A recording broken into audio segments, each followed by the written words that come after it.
옆에 나가 인사 나누십시오. 환영합니다. 축복합니다.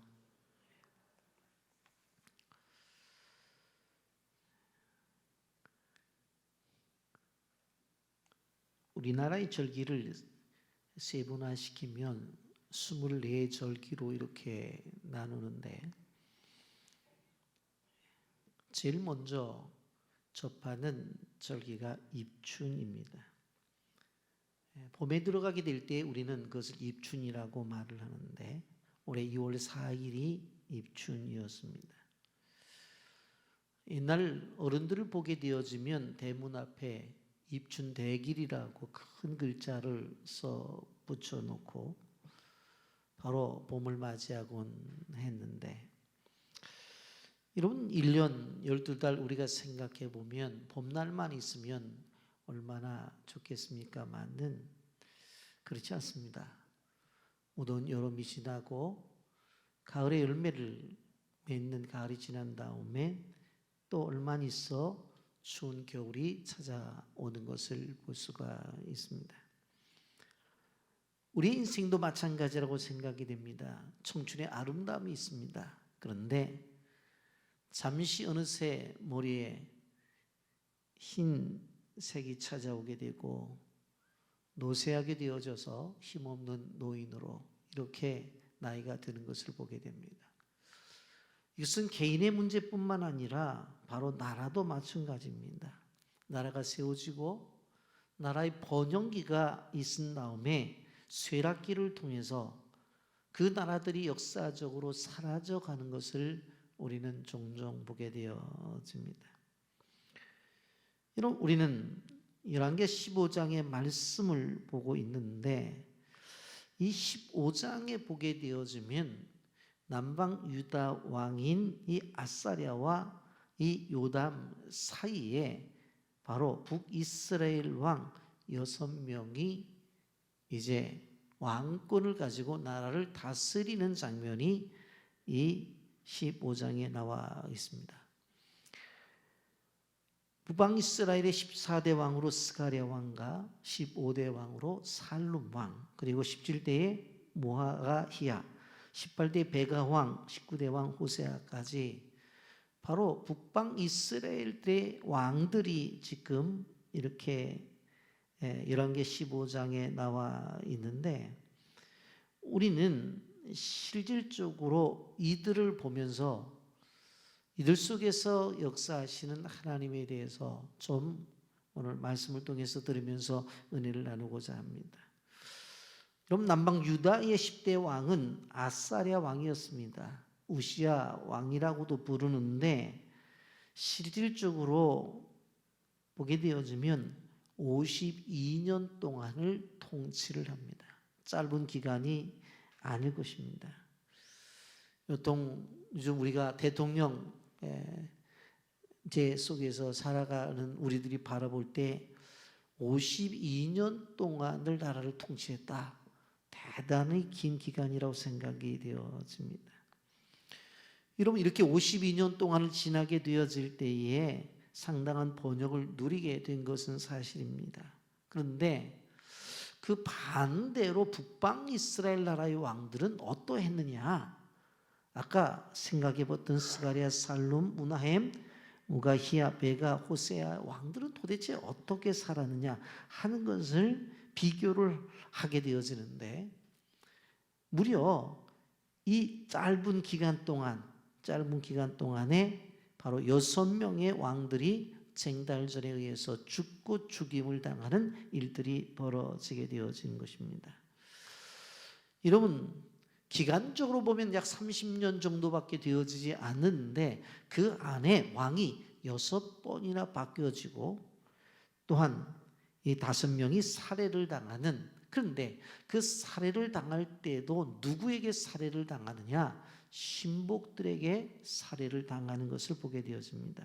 그래서 결국은 정확하게 남방 유다 왕국보다 북방 이스라엘이 136년 전에 멸망을 당하게 되어집니다. 오늘 이 본문이 이러한 내용들로 구성되어져 있는데 우리가 영상을 보고 말씀을 계속하기를 원합니다. 제가 모 회사의 연습생으로 오전에는 대학원생으로 조신하게 가야금을 타다가 오후에는 건너가서 막 춤을 추는 이상한 생활을 하고 있었거든요. 전공이 너무 정해져 있는 상황에서 굉장히 방황을 많이 했었어요. 그래서 하나님 저를 도대체 어떻게 쓰시려고 대학교까지 전공을 시키게 하셔놓고 왜 이렇게 방황하게 하십니까? 그러면서 어머니께서 미스코리아를 나가보라고 굉장히 강제로 하시려고 하시더라고요. 미스코리아에 대해서 아무런 비전이 없었던 사람이에요. 근데 어머님은 너는 나가야 된다. 근데 제 마음속에는 외모로 하나님이 판단하지 않으시는데 사람을 내가 거기에 가서 감사합니다. 이게 진짜 하나님이 원하시는 건가라는 생각을 정말 많이 했어요. 네. 근데 미스 서울 가는 비행기 안에서 아름다운 면류관을 내게 주겠고 영화로운 관을 주겠다는 말씀을 저한테 주셨는데 두렵고 떨리는 마음이 그때부터 생기기 시작했던 것 같아요. 사실은 제가 어떤 심사위원분은 그렇게 워킹하면 안 된다고 나지막하게 네. 얘기하실 정도로 그렇게 준비가 안 돼 있었어요. 근데 그때 제일 마지막에 테스트들이 엄청 많았었어요. 그때 제일 중요했었던 게 사실 탤런트 테스트였는데요. 한 일주일 전에 그거를 하겠다고 얘기를 하셔서 다른 후보자들 굉장히 당황을 했었어요. 아무것도 준비가 안 된 상황이었는데 저는 새벽에 가서 가야금 연습을 한 8, 9시간 하고 또 춤추고 예. 노래하는 게 저의 일상이었던 거예요. 그래서 하던 거를 그냥 묶어서 해보자. 가야금을 하다가 네. 일어나서 한 소리를 하다가 춤을 췄죠.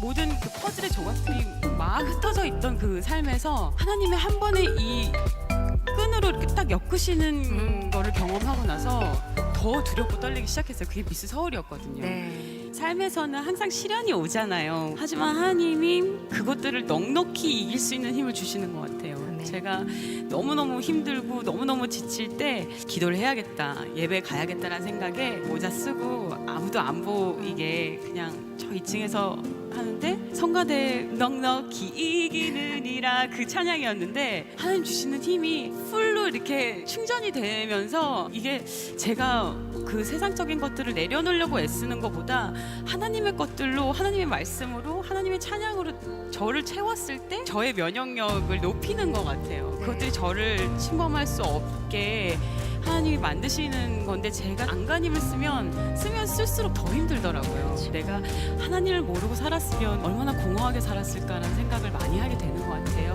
여러분 안에 정말 하나님의 사랑이 임하기를 간절히 소망하고 기도하겠습니다. 그 사랑 날 위해 주신 날 위해 하나님이 우리에게 주시는 일을 잘 간직하고 믿음의 생활하는 것이 중요하다고 하는 것을 우리가 영상을 통해서 보게 되는데 오늘 성경에 보면 이 남쪽 유다 왕이나 북쪽 이스라엘 왕이나 그러지 못했던 것들을 보게 됩니다. 먼저 남쪽 왕의 이 아사라 왕, 우시아 왕이라고도 하는 이 왕의 통치를 보기를 원합니다. 남유다의 아사랴가 왕이 되었다고 하는데 바로 우시아 왕이라고 하는 왕입니다.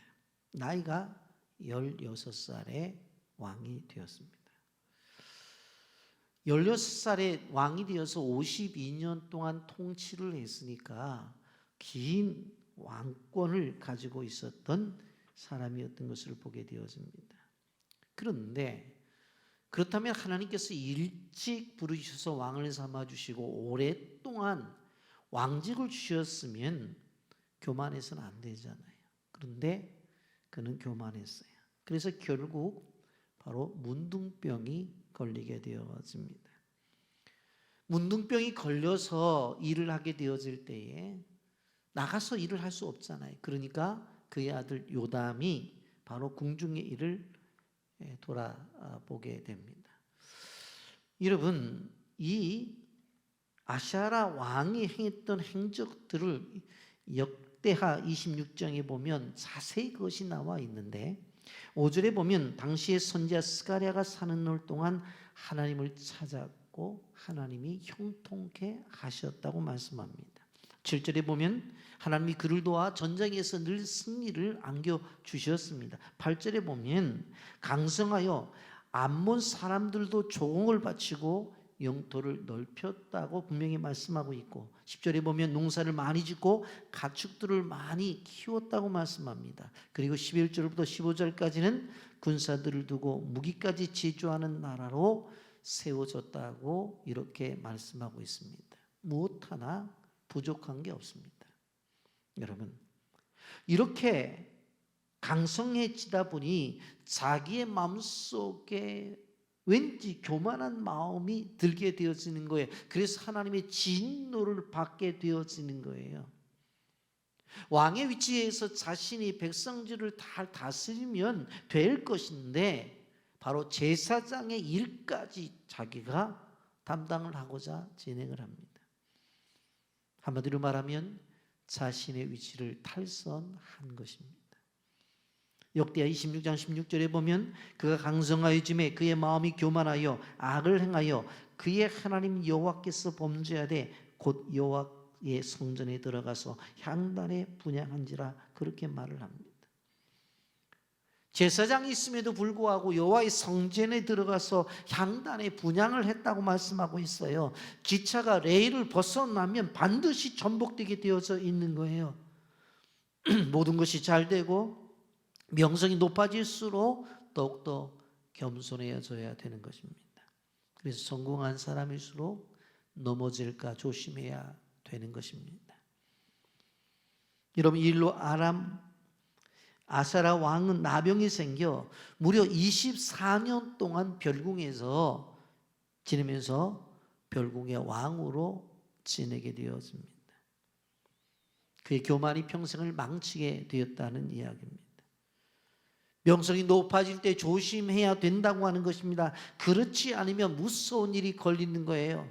고린도전서 10장 12절에 그런즉 선줄로 생각하는 자는 넘어질까 조심하라고 분명히 말씀을 했습니다. 사람이 잘 되고 높아질 때에 하나의 무인격인 사람이 될 수가 있습니다. 이것은 멸망을 초래할 뿐이라고 하는 사실을 우리는 기억해야 되는 것입니다. 열왕기하 15장에 또한 남쪽 유다 왕의 요람 왕이라는 인물이 등장합니다. 여러분, 말씀을 건너뛰어서 32절 38절까지 유다의 요람 이야기가 나온 것을 봅니다. 34절과 35절은 그의 모습을 이렇게 표현합니다. 산당과 성전이 공존하는 죄악을 가진 사람이다. 여러분, 34절 요담이 그의 아버지 우시아의 모든 행위대로 여호와께서 보시기에 정직히 행하였으나 오직 산당은 제하지 아니하였으므로 백성이 여전히 그 산당에서 제사를 드리며 분향하였더라. 요담이 여호와의 성전의 윗문을 건축합니다. 아버지가 가지고 있었던 그 우시아의 신앙을 그대로 이어받아서 정직하게 행하였어요. 그런데 오늘 본문을 보게 되어지면 정직하게 행하였으나 하면서 다른 이유를 들어요. 그러면서 뭘 말해요? 오직 산당을 제거하지 아니하였다. 그 산당에서 제사를 드렸대. 그러면서 여호와의 성전 윗문을 건축했어요. 우리가 참 이해가 되지 않는 모습이 있는 것을 볼 수가 있습니다. 산당에 가서 제사는 드리고 성전 수리는 하고. 여러분, 유대가 가지고 있는 아킬레스건을 말한다면 산당입니다. 여호와 보시기에 정직하게 행했는데 산당은 제하지 않았다고 그랬어요. 왜 그럴까? 바로 산당 생활에 익숙해 있기 때문에 그렇습니다. 한마디로 말하면 편리성을 얘기하는 거예요. 예배를 드리려고 준비해서 성전까지 가는 데는 너무나 멀어요. 그러니까 이미 선조들이 해왔던 대로 그 산당에서 제사를 드리면 되겠다고 생각해서 그대로 행한 거예요. 여러분, 아무리 산당에서 하나님께 드리는 제사라 할지라도 바로 산당에서 드리는 제사는 우상에게 드려지는 제사와 닮음이 있기 때문에 하나님은 그것을 원치 않으셨다라고 하는 것입니다. 그것이 이스라엘 민족이 갖고 있는 남유다의 큰 죄였습니다. 근데 그것을 끊지 않고 반복해서 계속하고 있습니다. 여러분, 하나님의 말씀이 왔어요. 하나님의 책망까지 있었어요. 그런데 그것을 외면해요. 뭐 이 정도야 뭐 괜찮지 하면서 작은 것이라고 자의하면서 계속 죄를 행하고 있습니다. 여러분, 이것을 성경이 지적하고 있습니다. 이제 북방 이스라엘로 넘어가서 이제 북방 이스라엘 왕들을 좀 살펴보기를 원합니다. 여러분, 여기 보면 14대 왕인 스가랴 왕이 나타납니다. 예후 왕조의 마지막 왕으로서 왕이 되었는데 6개월 만에 죽임을 당한 것을 보게 됩니다. 한마디로 말하면 왕이 되었는데 6개월밖에 못했다는 것입니다.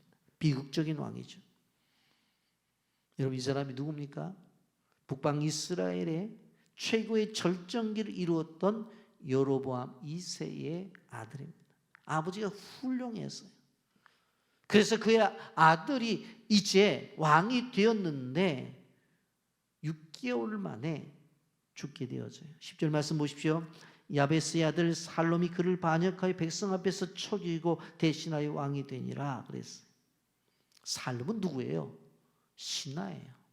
근데 신하가 일어나서 왕을 쳐 죽이고 왕이 됐다는 거예요. 근데 오늘 성경을 보면 살롬은 스가랴를 죽이는 데 있어서 몰래 하지 않고 모든 백성들이 보는 앞에서 그 왕을 죽이는 것을 봅니다. 여러분, 우리가 알 수 있는 것은 무엇입니까? 그가 왕이 된 지 6개월간이라고 그랬어요. 그런데 모든 백성들 앞에서 그 왕이 죽임을 당했다고 하는 것은 바로 그 6개월 짧은 기간이지만 민심을 다 잃어버렸다는 거예요. 그의 아버지 여로보암 2세가 나라의 절정기를 이루어 놓았는데 6개월 사이에 요즘 말로 말하면 다 말아먹은 거예요. 민심이 다 떠난 거예요. 그러니까 삶이 와서 이 스가랴를 쳐 죽여도 누구 하나 동조하는 사람이 없었다는 것입니다. 이제 스가랴를 죽이고 북쪽 살룸의 시대가 시작이 되어집니다. 그런데 우리가 알 수 있는 것은 왕을 살해하고 나서 자기가 왕이 되었잖아요. 그런데 이 북방 이스라엘의 15대 왕인 살룸은 바로 자기가 죽인 스가랴 왕은 6개월 왕이 되었는데 자기는 왕을 죽이고 왕이 되었는데 1개월밖에 한 달밖에 왕위에 없게 됩니다. 왜냐하면 다사 출신의 무나임의 수도 사마리아에 올라와서 살룸을 죽여버렸기 때문에 그래요. 성경은 이것을 뭐라고 말해요? 살룸 자신이 뿌린 씨앗의 죗값이라고 분명히 이야기를 해요. 여러분, 오늘 15절 말씀에 보면 살룸의 남은 사적과 그가 반역한 일은 이스라엘 왕 역대 지략에 기록되느니라 그렇게 말씀해요. 살룸이 스가랴에게 한 일을 반역한 일이라고 기록하고 있습니다. 자신의 탐욕 때문에 자기가 모시던 왕을 죽였다는 거예요. 그래서 10절 말씀에도 살룸이 그를 반역하라고 말씀해요. 성경은 그 사람의 행위가 결코 옳다고 말을 하지 않아요.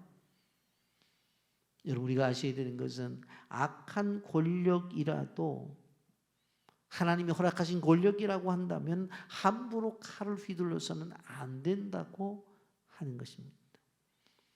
여러분, 그렇기 때문에 우리가 하나님 앞에 예배를 드릴 때문에 국가, 민족을 위해서 기도하고 나라의 대통령을 위해서 기도하는 것은 무지하게 중요하다는 것은 알아야 돼요. 여러분, 우리가 그 이스라엘 역사 속에서 나타난 것을 보게 되어지면 아합 집안을 징벌할 때 누가 등장을 해요? 예후가 등장을 해서 심판을 하죠. 예후가 심판을 했다는 것은 하나님이 말씀하셨기 때문에 실행한 거예요. 그런데 살룸은 그렇지를 않아요. 스가랴를 죽인 것이 하나님의 명령을 받아서 그 일을 행한 것이 아니라 자신의 권력에 대한 탐욕 때문에 그런 반역을 저지르게 되었다고 하는 것입니다. 여러분, 이러한 말씀의 내용들을 보면서 우리는 다윗이 대단한 사람이었다, 다윗이 정말 대단한 사람이었구나 하는 것을 우리는 느끼게 되었습니다. 그래서 하나님께서 다윗을 그렇게 사랑하셨구나. 물론 다윗이 범죄한 일들도 있었지만 끝까지 하나님이 그를 붙들어 주신 이유가 있구나 하는 것을 생각해 볼 수가 있습니다. 여러분, 다윗이 누구와의 관계 속에서 생각해 보면 그걸 이해할 수가 있어요. 다윗이 사울과의 관계 속에서 생각해 보면 이해가 되어져요. 여러분, 사울이 다윗을 죽이려고 했었을 때에 하나님께서는 끊임없이 피난처를 제공하십니다. 그리고 오히려 다윗에게 사울을 죽일 수 있는 기회를 허락하십니다. 거기에 보면 두 번째 기회가 있었던 것을 봅니다. 그런 기회가 있을 때 뭐라고 말을 해요? 하나님이 기름 부음 받은 자를 죽일 수가 없다고 하는 것입니다. 여러분, 첫 번째 사건은 사무엘상 24장에 나오게 되어지는데, 사울 일행이 다윗을 잡기 위해서 이제 나갔다가 사울이 용변이 급했어요. 그래서 어느 굴 속에 들어갔는데 그 굴 안에 누가 있었어요? 다윗이 있었단 말입니다. 충분히 이제 용변을 보고로 돌아온 한 사람, 그 다윗을, 바로 그 사울을 죽일 수가 있었어요. 그런데 다윗이 옷깃만 살짝 자르게 됩니다. 그리고 나서 다음에 이렇게 이야기를 합니다. 사무엘상 24장 6절에 자기 사람들이 이르되 내가 손을 들어 여호와의 기름 부음 받은 내주를 치는 것은 여호와께서 금하신 것이니 그는 여호와의 기름 부음을 받은 자가 됨이니라. 그는 하나님의 기름 부음을 받았기 때문에 사사로운 감정을 가지고 그를 해할 수가 없다고 하는 것이에요. 여러분, 두 번째 더 놀라운 일이 있었습니다. 사무엘상 26장에 가보면 사울이 군대를 데리고 다윗을 찾으러 그래서 잡아 죽이려고 이제 온 상황 속에서 한밤중에 되었을 때에 사울과 사울의 군사들이 다 잠이 든 거예요. 사울 옆에 군사들이 지키고 있었지만 그들이 지키지 않고 그들도 잠이 든 거예요. 생각해 보면 하나님이 주신 기회입니다. 이제 하나님께서 사울을 죽이라고 하시는구나, 그렇게 생각할 수가 있잖아요. 그런데 그러지 않아요. 열왕기상 26장 11절에 내가 손을 들어 여호와의 기름 부음 받은 자를 치는 것은 여호와께서 금하시나니 너는 그의 머리 곁에 있는 창과 물병만 가지고 가자. 사울도 잠들고 주변의 백성들 그리고 군사들도 다 잠이 들었어요. 충분히 죽일 수가 있어요. 그런데 뭐라고 말해요? 그의 머리 곁에 있는 창과 물병만 가지고 나가자고 해서 나오는 것입니다. 여러분, 이러한 다윗을 볼 수가 있는데 오늘 본문의 살룸은 어떻게 되어져요? 자신의 권력욕에 사로잡혀서 왕을 모든 백성 앞에서 죽여요. 여러분, 이렇게 한 사람에게 하나님이 어떻게 하시는가를 우리는 봐야 되는 것입니다. 이게 문하임이라고 하는 사람이 등장을 합니다. 북이스라엘의 16장 문하임은 살롬을 죽이고 이스라엘의 새 왕이 됩니다. 문하임은 예후 왕조 마지막 왕이었던 스가랴 장군으로서 북이스라엘 초기 수도였던 디르사의 실제 리더였던 것을 우리가 볼 수가 있습니다. 16절입니다. 그때 문하임이 디르사에 와서 딥사와 그 가운데 있는 모든 사람과 사방을 쳤으니 이는 그들이 성문을 열지 아니하였습니다. 그러므로 그들이 그곳을 치고 그 가운데 아이벤 부녀를 갈랐더라. 여러분, 문하임은 살룸보다 더 잔인한 인물이었던 것을 보게 되어져요. 자신의 목표를 삼으며 수단과 방법을 가리지 아니고 그것을 취하는 사람이었어요. 여러분, 살룸이 자기 왕인 스가랴를 모든 사람 앞에서 죽였다는 소문을 듣잖아요. 그러니까 이런 생각을 하는 거예요. 아니, 왕을 죽였어? 그럼 나도 죽여도 되겠네? 그 생각을 하고 반란군을 일으켜서 사마리아로 진군을 하게 되었습니다. 근데 진군을 할 때 딥사라고 하는 곳에 이르렀는데 딥사 성문이 꽉 잠겨져 있고 아무리 문을 두드려도 노크를 해도 열어주지를 않아요. 그런 와중 속에서 문하임이 그 성을 점령을 하게 되어지는데, 그래서 이제 예루살렘으로 나가게 되어지는데 어떻게 합니까? 문을 열어주지 않은 많은 사람들을 학살을 하고, 오늘 성경을 보면 뭐라고 말해요? 임신한 여자들의 배를 갈라서 죽이는 악독한 만행을 저지르는 것을 볼 수가 있습니다.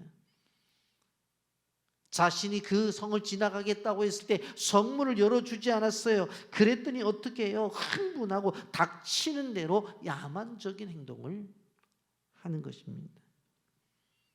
여러분, 문하임은 왕이 된 다음에도 폭력을 행했어요.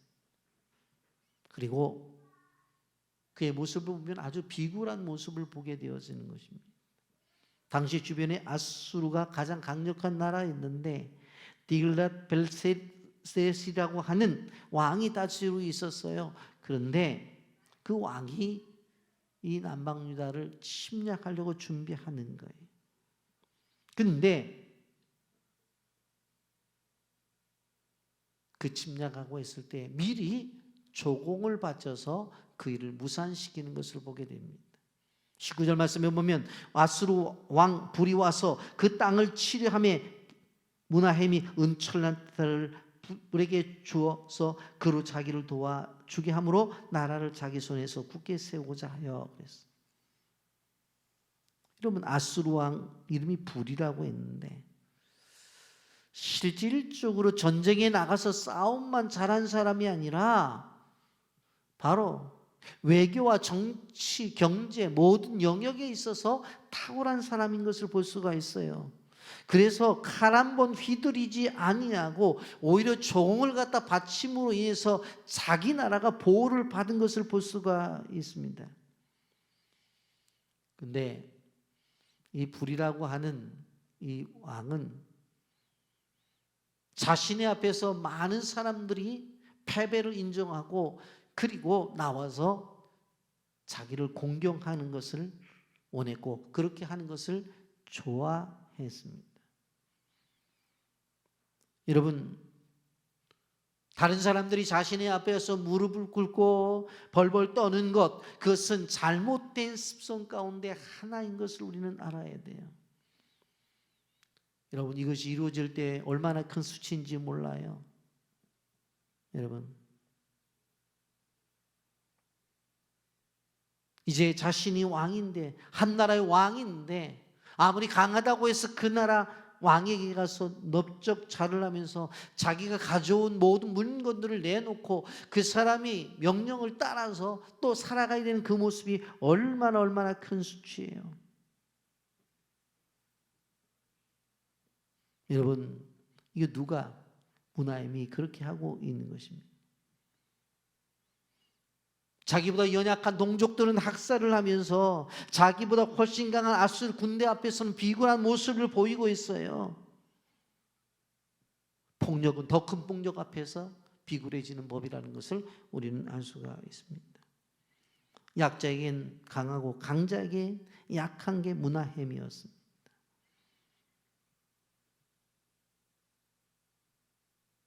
여러분, 이러한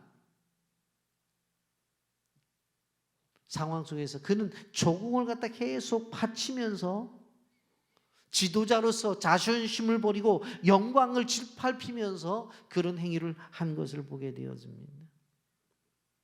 여러분, 우리도 우리의 생활 속에서 혹시 옆 사람이 강하다고 해서 내가 비굴해지는 일은 없는지 생각을 해봐야 돼. 연약한 존재들에 대해서는 강하게 나타나고 정말 강한 사람들에게 대해서는 연약하게 나타나는 대표적인 사람이 여기 문하임인 것을 볼 수가 있습니다. 여러분, 그가 조공을 바친 걸 볼까요? 우리는 하나님의 자녀입니다. 온 우주마리를 만드시고 다스리는 그 주님의 자녀란 말이에요. 그런데 무나임이 아수르에게 갇힌 돈을 보게 되어지면 바로 1000달란트, 은 1000달란트. 요즘 돈으로 계산하면 무려 6,000억 원이나 되는 큰 돈입니다.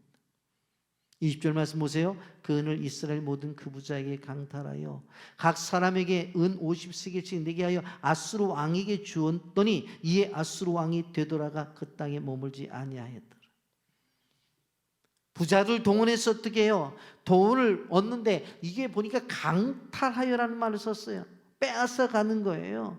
그리고 많은 사람들이 50세겔씩을 내게 해서 실질적으로 아수르 왕을 도왔던 것을 보게 되었습니다. 이제 이 전쟁이 멀어지자 어떻게 되어져요? 부자들은 기부금을 내는 거예요. 근데 그것은 기부금을 자연스럽게 낸 것이 아니라 빼앗긴 거예요. 여러분, 고난이 찾아오면 그 고난 속에 깊이 들어가서 하나님을 찾고 그리고 회개하고 하나님의 구하심을 받는 것이 우리 성도의 마땅한 태도예요.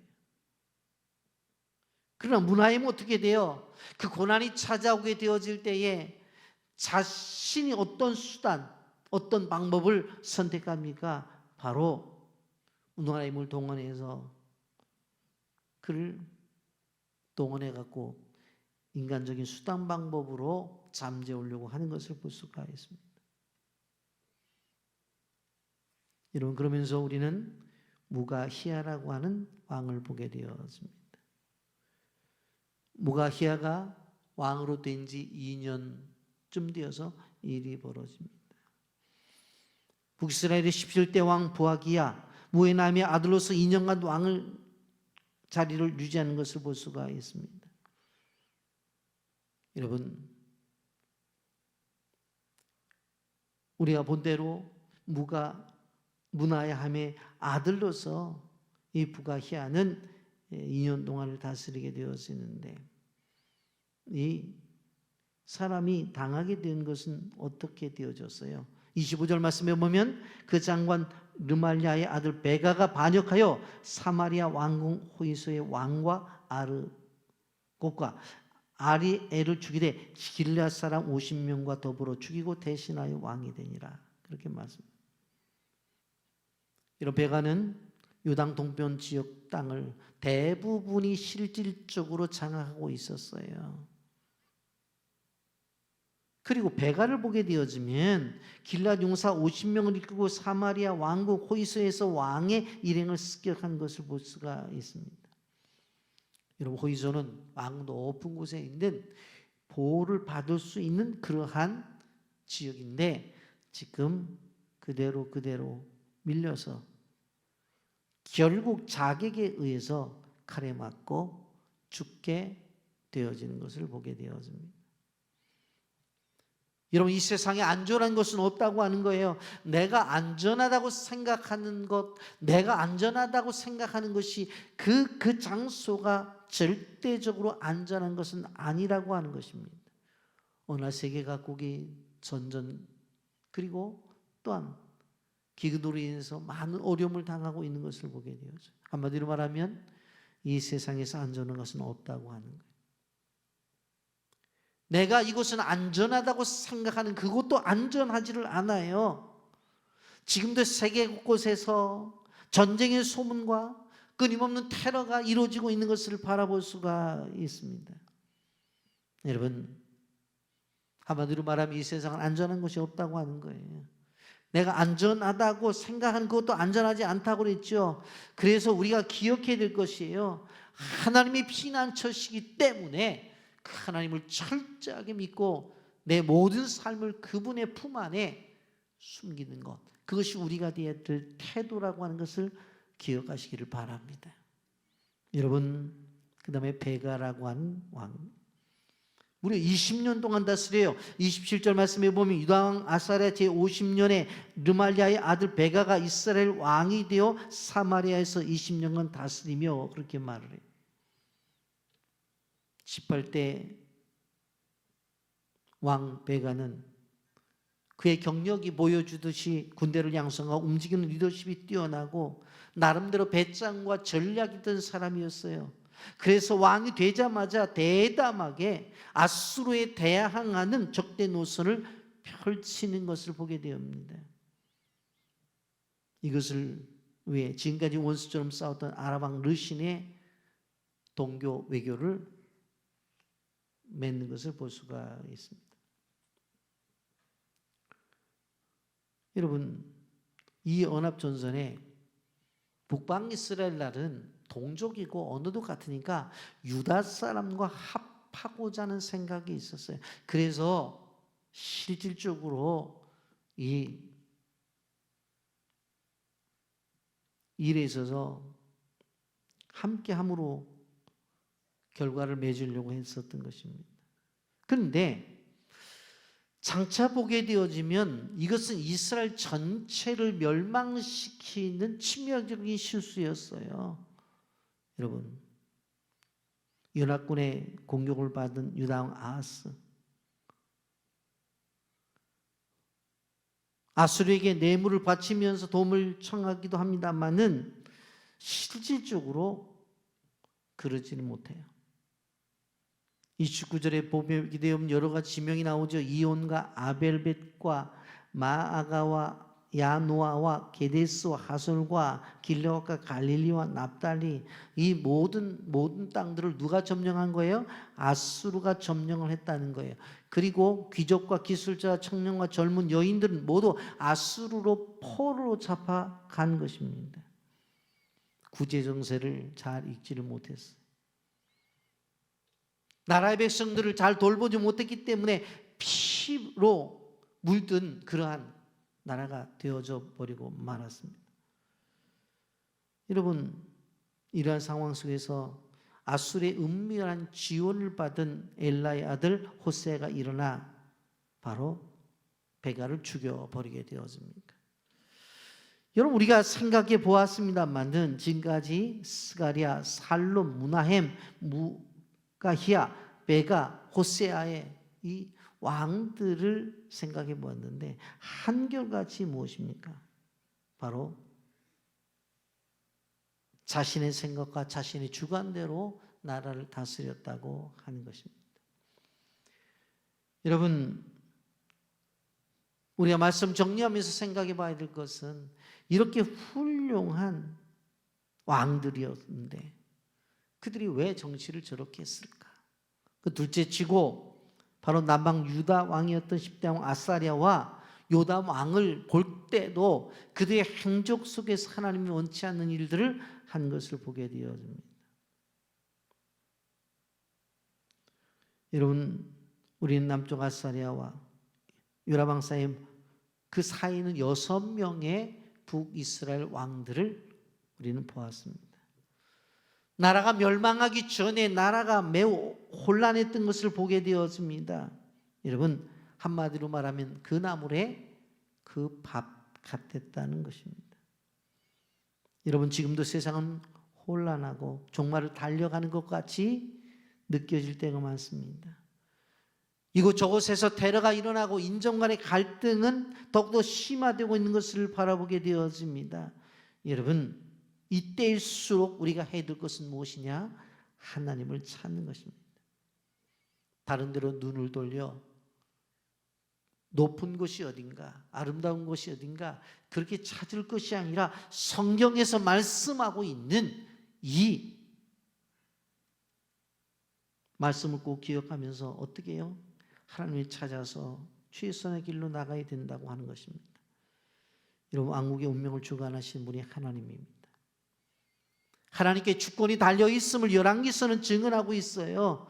여러분, 그렇다고 한다면 우리 대한민국이 잘 되는 길이 무엇이에요? 최선의 방법이 무엇이에요? 그것이 다른 것이 아니라 하나님을 경외하고 하나님의 뜻대로 살아갈 때 하나님이 주시는 것, 그 방법을 갖고 살아가야 된다고 하는 것입니다. 시대가 어렵더라도 하나님을 더 경외하십시오.